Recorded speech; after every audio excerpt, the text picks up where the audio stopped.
In this video, I'm going to walk through an optimized framework for AI-accelerated coding. I'll start with the intended audience, the requirements, and the core components, then move through the architecture and workflow. Last, I will show a live session creating a demo MVP in about 90 minutes. The intended audience for this framework is software developers and founders who are willing to engage with technical details. In terms of requirements, this setup assumes a medium performance desktop machine. A laptop can be used, but multiple monitors are strongly recommended to keep code, prompts, and reference materials visible at the same time. The demo environment I'm showing uses Windows with IIS, but the same components can also run on Ubuntu with Nginx or on Mac OS. The development tools listed here are all free: Visual Studio Code, Visual Studio Community Edition, and MySQL Community Edition. The language model subscription shown here is GPT-5 Plus at $20 a month. A GitHub account is optional but recommended. At a high level, the framework consists of a Next.js front end using React, Tailwind, and related libraries, an IIS reverse proxy for certificate management and port forwarding, a custom C# REST API, and a MySQL database backend. This approach provides full control over application code and data. That is particularly relevant for applications that collect personal information, process payments, or operate under regulatory constraints. The cost structure is straightforward. AI usage is a fixed monthly expense, and hosting costs for basic cloud instances are typically under $50 a month. Scaling is handled by increasing instance size or adding servers, using standard infrastructure practices. This setup also integrates well with common infrastructure tooling, including Route 53 and Terraform on AWS, for example. The framework is designed around building an enterprise-grade solution that is intended to operate long-term and scale in an economically predictable way. This block diagram shows how the components interact. The browser connects to the application over standard HTTPS protocol. Client requests are handled by the Next.js server. The front end communicates with a C# API server that contains the application logic. The API server interacts with the MySQL database for data persistence. IIS sits in front of the entire system and manages routing and certificates. If you are operating in a pure development environment, the IIS reverse proxy server is not needed. This setup works well with large language model assisted development for several reasons. JavaScript and C# are both widely represented in public code repositories, which aligns well with how LLMs are trained. Both programming languages has extensive third-party libraries. Almost all third-party service providers publish official SDKs for these languages. Both languages also have mature IDE support, including features like setting breakpoints and call stack inspection, which is useful when reviewing and debugging generated code. From a structural perspective, application logic is clearly compartmentalized. Features are broken into small UI and API pairs, which keeps tasks scoped and manageable. The overall client-server database pattern is familiar and widely understood. An additional benefit of this stack is the availability of experienced developers, which supports scaling development effort over time. This is the workflow that I am going to use for the following live session, creating an MVP demo product. ChatGPT is used to define product specifications, including the name, domain, colors, and features. Codex is used to establish the overall look and feel and set up Tailwind configuration and global styling. ChatGPT is then used again to define a phased development approach and to create business analyst-style prompts for Codex. Codex then performs the development work based on the BA prompts. We will then review the output, validate the results, and iterate the product. I will go through 2 iterations of product development in this demo. This is the setup that I'm going to use for the demo session. On the left, we have ChatGPT 5.2, and on the right, we have Visual Studio Code with Codex extensions installed. I am using an application framework which I have built to start out new projects, but any setup that is similar to what I have outlined will work. I'm going to show you my settings that I use for Codex. For the model, I use GPT 5.2. I find that 5.2 Max uses a lot more tokens for not much more benefit. I have the access level set to the agent has full access to the file system, which is necessary for programmatic coding. If you're not comfortable with this, you can run your development environment in an isolated VM. For the reasoning, I use high. I find that extra high uses a lot more tokens for no real benefit, so just stick with high. Now I'll go through the project file structure. The project is broken into a client, a server, the database, and the settings. Each folder has files relevant to those pieces. The Agents MD is a special instruction file which tells Codex what your overall architecture and rules are. Mine has been developed over the last couple of months from coding several different projects and iterating on the rules. The Agents MD file should be kept to around 500 lines and definitely less than 1,000 because the LLM context can get overloaded from too much pre-instruction.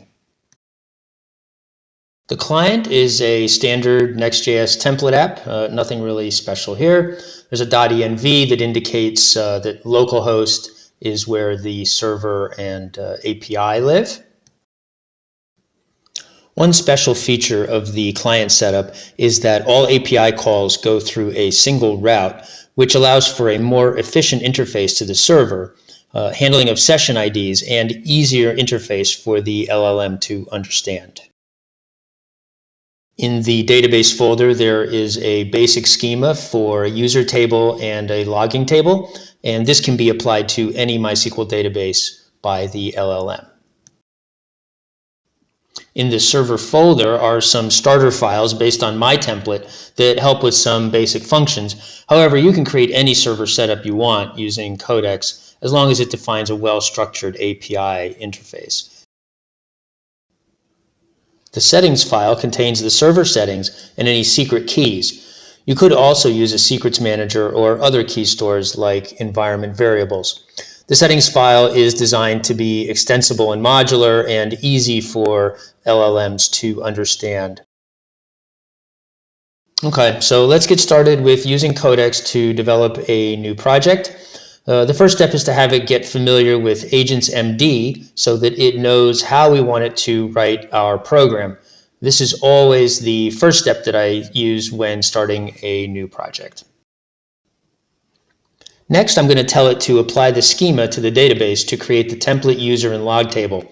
But it has some trouble here because I forgot to set the schema name of the database in the settings file, so it doesn't know which database to apply it to. I'm going to speed up this section, but the point here is that if you see it struggling with a task like this, then it's probably best to diagnose what's going on rather than letting it burn a lot of tokens and end up with no result.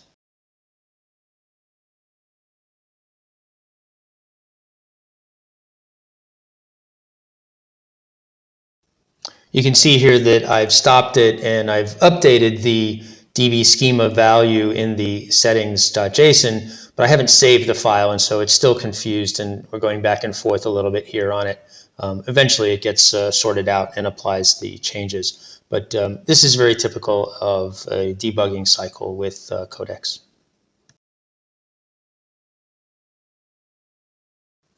We can see here now that it's applied the changes. However, it wasn't able to create the trigger because the user that I created lacked permissions to create it. So it has updated the database and detailed what it wasn't able to do. I'll later manually apply these changes and update the permissions for the user so future updates won't fail.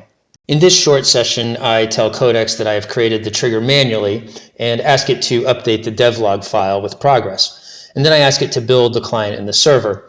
The client build fails because I have not installed Next.js, so then I install that and attempt the rebuild. I'm including this ideation session with ChatGPT just for completeness and to establish some of the foundation for the rest of the demo. Here I'm talking with ChatGPT about what kind of product I want to make. In this case, we'll do a veterinary practice management software, what the branding is, what the color scheme is, and so on. And I'm going to use that all to feed into Codex to then set up the look and feel for the website.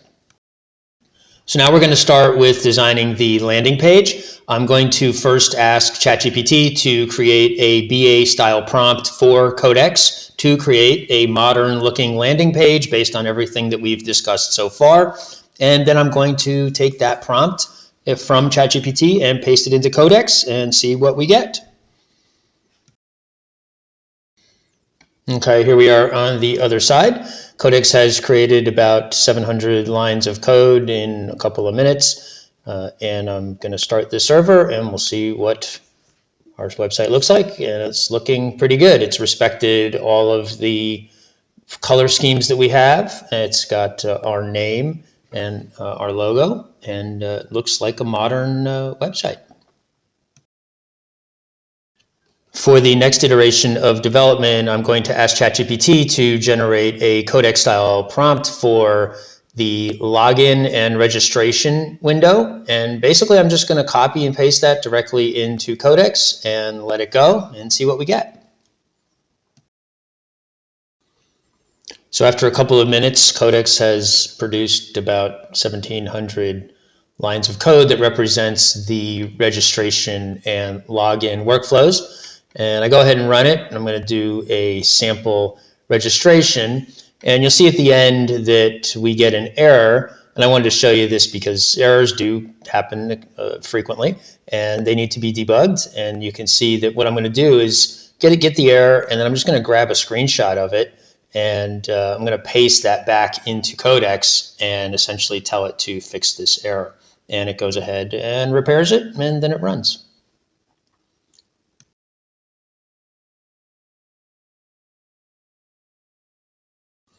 For the last iteration, I'm going to ask it to create a larger chunk of development, in this case, a fully working demo site with sample data so that we can get an idea about what the different features are.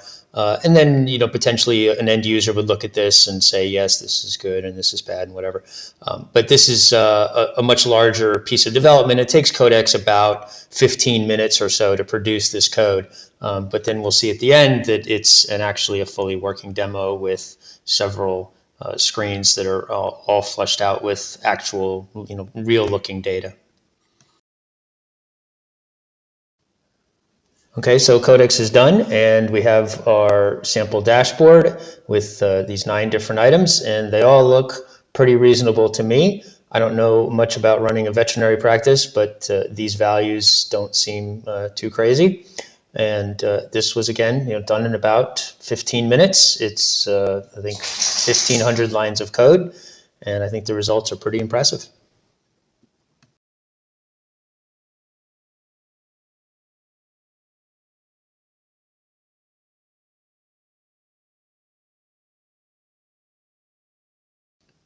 What you just saw was an idea go from a blank page to a demo prototype in about 90 minutes. That session produced 64 files and just over 8,000 lines of code, while consuming a small fraction of the available weekly AI budget under GPT+. Based on this pace, a complete sale-ready MVP would take less than 20 hours of focused work, assuming there was a well-defined specification. The takeaway is straightforward. With AI-accelerated coding, implementation of the system is no longer the bottleneck between an idea and a product.